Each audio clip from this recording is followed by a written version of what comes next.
अस्सलाम वालेकुम दोस्तों, मैं इम्तियाज़ अली एग्रीकल्चर प्रोडक्शन की तरफ से आपकी पेश खिदमत हाज़िर हूँ नए प्रोग्राम और नए मौजू के साथ। आज का जो हमारा टॉपिक है, चावल के फसलों को कितनी बार खाद डाली जानी चाहिए। अक्सर किसान भाई 5 से 6 बार खाद देते हैं, उनको कोई इल्म नहीं होता, वो सिर्फ खाद पर जोर देते हैं, उससे उनको कोई मुनाफा भी नहीं होता और इधर उनको नुकसान होता है। मैं आपको ये मालूमात दूंगा कि इसका इन्हिसार मुख्तलिफ अवामिल पर होता है, जैसे चावल की किस्म, ज़मीन की ज़रख़ेज़ी और मकामी बढ़ते हुए हालात। ताहम एक आम फर्टिलाइजेशन शेड्यूल 4 अक़साम पर दी जा सकती है। वैसे बढ़ती हुई महंगाई और खादों के रेट दिन ब दिन बढ़ते जा रहे हैं और किसान ज़्यादा खाद देते हैं और उससे उनको कोई मुनाफा नहीं होता। तो इस वीडियो के साथ जुड़े रहें, आपको मुनाफा बख्श मालूमात देने वाला हूँ। पहले खाद बुआई के 15 दिन बाद देनी है, वो बेसल फर्टिलाइजेशन है। इससे मुराद बुआई के वक्त खाद का इब्तदाई इस्तेमाल है। ये कदम बहुत अहम है क्योंकि ये चावल के फसल के इब्तदाई नशोनुमा के मरहल के लिए ज़रूरी ग़िज़ाई अज्जा फराहम करता है।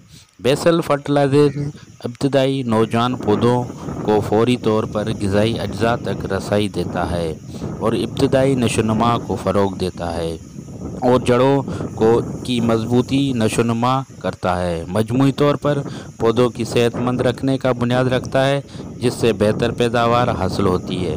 मिट्टी की ग़िज़ायत की हैसियत का तयन करने के लिए मिट्टी का टेस्ट करवाएं, उससे खाद के किस्म और मिक़दार का फ़ैसला करने में मदद मिलती है। और चावल में बुनियादी इस्तेमाल के लिए आम खादों में शामिल हैं नाइट्रोजन, जो पौधों की नशोनुमा को फ़रोग़ देता है, फास्फोरस जड़ों की नशोनुमा के लिए ज़रूरी है, पोटाशियम जो पौधों की मजमूई सेहत और बीमारी के ख़िलाफ़ मज़ामत को बढ़ाता है।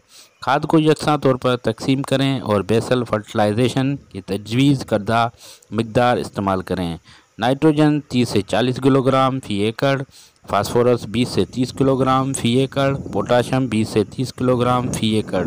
बेसल फर्टिलाइज़र के बाद 35 से 40 दिन के दौरान चावल ट्रेलिंग स्टेज पे होता है, जो खेती बाड़ी का और चावल के पौधों का एक अहम मरहला है, जिसके दौरान वो मरकज़ी तने के बुनियाद से इजाफी टहनियाँ या टेलर्स तैयार करते हैं। इस मरहले के दौरान मुनासिब खाद डालना ज़रूरी है ताकि जड़ की मजबूती नशोनुमा को फ़रोग़ दिया जा सके और अच्छी पैदावार को यकीनी बनाया जा सके। ज़्यादा टेलर्स का मतलब ज़्यादा मुमकिन पेनिकल्स फूल के हिस्से हैं, जो अनाज की ज़्यादा पैदावार को बायस बनते हैं।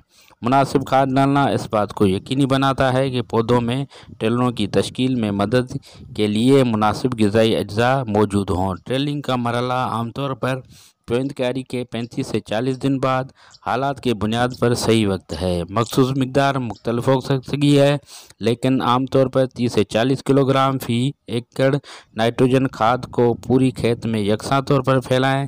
ट्रेलिंग के दौरान नाइट्रोजन के इस्तेमाल का ये सबसे आम तरीका है। ग़िज़ायत की कमी की अलामात के लिए चावल के पौधों की निगरानी करें, जैसे कि पत्ता के पीला होना। नाइट्रोजन का इस्तेमाल करें 30 से 40 किलोग्राम फ़ी एकड़। दोस्तों, ये तरीका है खाद इस्तेमाल करने का और इससे जो शेड्यूल है इसको आप फॉलो करेंगे, इससे आपको अच्छा मुनाफा और अच्छी पैदावार हासिल हो सकती है। इसके साथ मुझे दीजिए इजाज़त। अल्लाह हाफ़िज़। जो दोस्त मेरे चैनल पे न्यू हैं, उनसे गुजारिश है कि मेरे चैनल को सब्सक्राइब करें, वीडियो को लाइक करें और दोस्तों के साथ शेयर करें।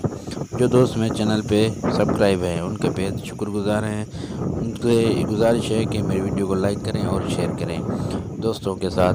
दोस्तों, इससे आपका कोई भी खर्चा नहीं होगा, इससे ये है कि हमारी हौसला अफजाई हो जाएगी और आपके लिए बेहतर से बेहतर और इन्फॉर्मेटिव वीडियो लाने में हमें मदद मिल जाएगी और हमारे चैनल की ग्रोथ में सपोर्ट हो जाएगी।